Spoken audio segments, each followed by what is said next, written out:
आनंद मठ। आनंद मठ और ऋषियों की अनमोल धरोहर को संजोएं।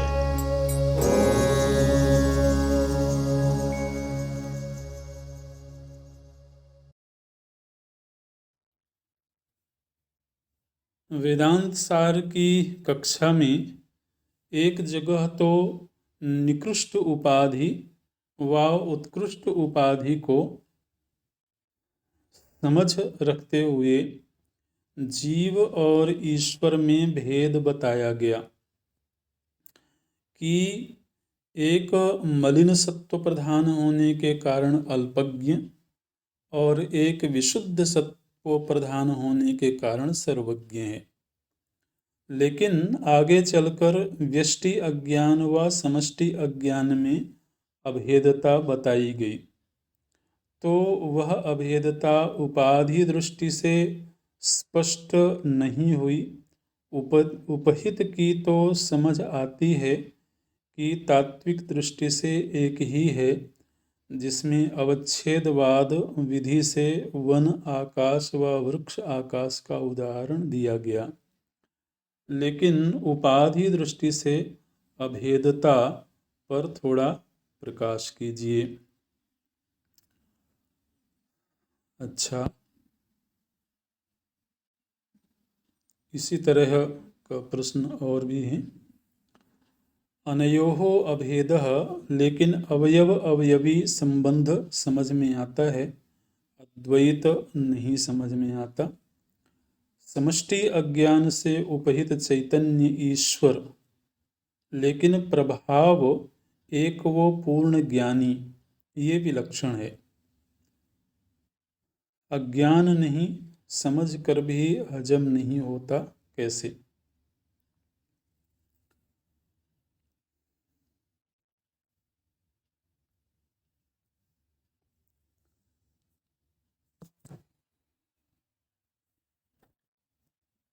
ये उपाधि और उपहित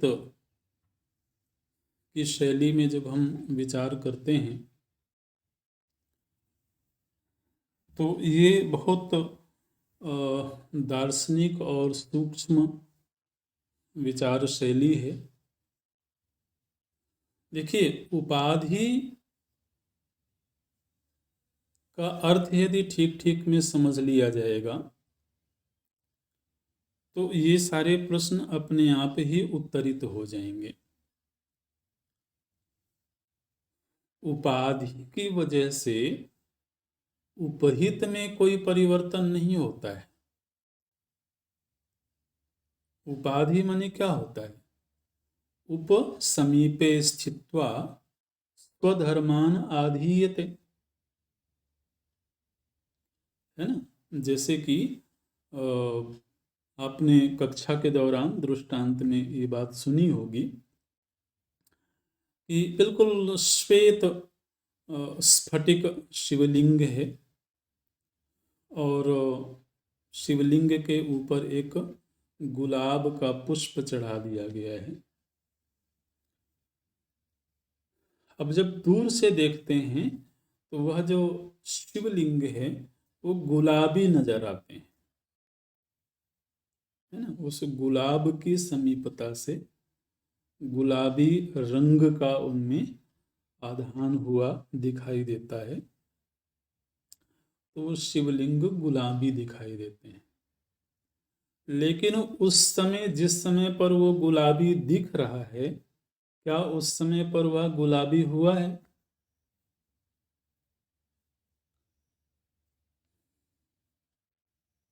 नहीं हुआ। गुलाबी असल में हमारी नजर हुई है, उपहित नहीं। उपहित जस को तस है, उपहित में किसी भी प्रकार का कोई परिवर्तन नहीं हुआ। ठीक है।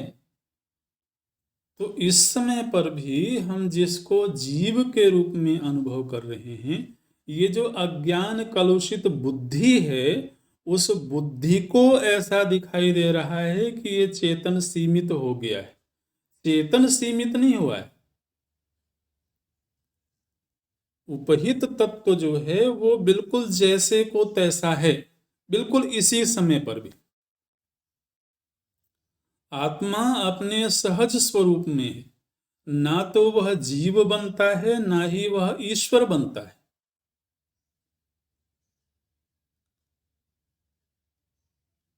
तो पहले तो ये समझने की आवश्यकता है कि उपाधि से उपहित हो जाने से उस वस्तु में कोई परिवर्तन हो गया, ऐसी सोच गलत है।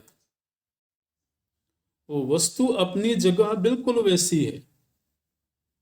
वहां कक्षा में आपने एक शब्द सुना होगा, उपलब्धा, अगर सुना होगा तो ये उपलब्धा की उपलब्धि है, मतलब देखने वाले की नजर ऐसी है, दिखने वाली वस्तु नहीं बदल गई। ठीक है। तो अब यह अज्ञान कलुषित जो बुद्धि है, जब वह इस शरीर में स्फुरित होने वाले चैतन्य को देखती है तो फिर ऐसा लगता है कि जैसे यह अज्ञान से उपहित चेतन जीव बन गया। उस समय पर भी अज्ञान बुद्धि में है, चेतन में नहीं। और यही अज्ञानोपहित बुद्धि जब समष्टि जगत को देखती है तो समष्टि जगत के संदर्भ से उस चेतन को वह ईश्वर नाम दे देती है। ठीक है, क्योंकि जगत अपने आप में ही असत रूप है।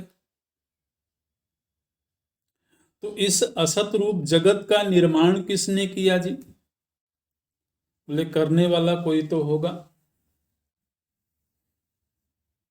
तो वो जो कोई होगा उसको ईश्वर नाम दे दिया गया। तो जिस तरह से अब जगत का निर्माण भी क्यों हुआ?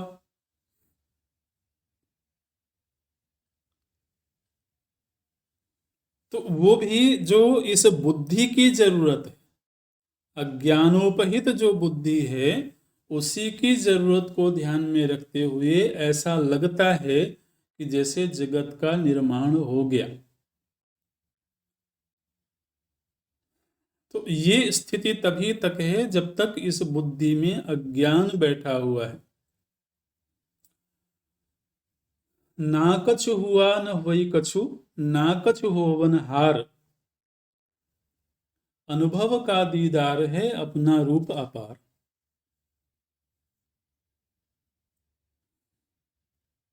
तो ईश्वर अज्ञानी हो गया है, उसमें समष्टि अज्ञान आ गया है। तो समष्टि अज्ञान से उपहित चेतन को ईश्वर कह दिए। वो अपनी जगह पर सच्चित आनंद स्वरूप में स्थित हैं।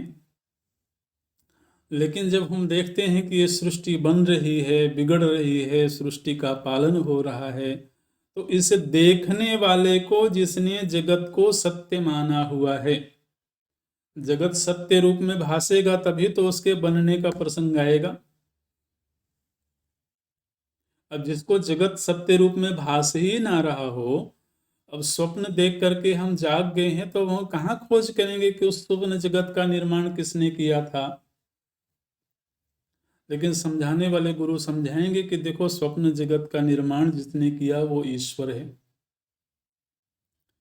ना। जो पालन कर रहे हैं वो ईश्वर है, जो संहार कर देते हैं, लीन हो जाता है, वो ईश्वर है। तो वहां ईश्वर में कुछ विकार नहीं हो रहा है। ये जो अज्ञान से युक्त जो बुद्धि है उसको समझाने के लिए इस तरह से आचार्य के द्वारा ये बात कही जाती है। दूसरी चीज ये भी जाननी चाहिए कि अज्ञान जब समष्टि के स्तर पर चला जाता है ना, तब वो अज्ञान वैसा ही नहीं रहता है जैसा जीव के संदर्भ में अज्ञान का स्वरूप है। तब अज्ञान का रूप भिन्न हो जाता है, तब उसको माया कहा जाता है। समष्टि के संदर्भ से अज्ञान का ही नाम माया हो जाता है। और माया का ही व्यष्टि के संदर्भ से नाम अज्ञान हो जाता है। तो अब यदि ये कह दिया गया होता कि ईश्वर में माया की उपाधि है तो किसी को कोई परेशानी नहीं, लेकिन जब ये कह दिया गया कि समष्टि अज्ञान ईश्वर की उपाधि है तो मन में परेशानी होगा कि ईश्वर में अज्ञान कहाँ से आ गया जी, है ना। तो ये दोनों ही बातें तभी कही जाएंगी जबकि हमने जगत को सत्य रूप में स्वीकार किया हुआ हो।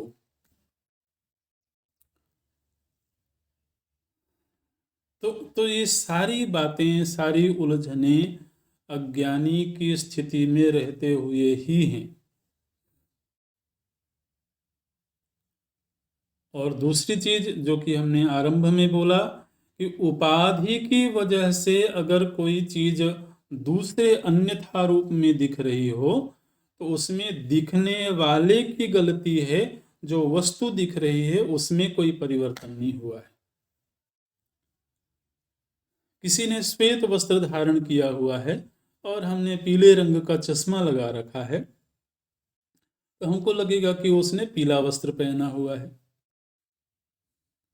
ना। फिर हमने लाल रंग का चश्मा लगा लिया तो हमको लगेगा कि वो लाल रंग के वस्त्र पहने हुए। तो वस्त्र तो अपनी जगह जैसे हैं वैसे ही है, लेकिन हमारी दृष्टि में ये भेद आ गया। तो इसी तरह से ये जो अज्ञान दशा में जब हम होते हैं तो हमने एक उपनेत्र लगा रखा है, एक चश्मा लगा रखा है। उसी चश्मे के नजरिए से कोई हमको जीव के रूप में भासता है, कोई ईश्वर के रूप में भासता है,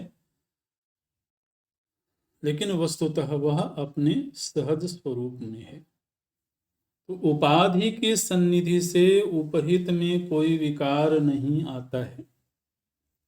ये बात ध्यान में हम लोगों को रखना चाहिए, है ना। जहां तक ये प्रश्न पूछा गया था कि व्यष्टि अज्ञान और समष्टि अज्ञान एक कैसे हैं,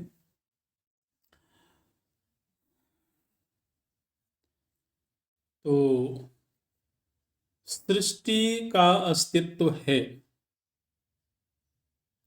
यह जो बोध है ना, यह मिथ्या प्रतीति है। अब इस मिथ्या प्रतीति में ही अज्ञान, चाहे व्यष्टि हो चाहे समष्टि हो, वो है तो अज्ञान ही। अज्ञान की वजह से ही ऐसी प्रतीति हो रही है। तो उसको व्यष्टि समष्टि के विभाग से दो नाम दे दिए जाते हैं। वस्तुतः वह केवल भ्रांति प्रत्यय है। ऐसे तो इस प्रश्न को पूरा करते हैं।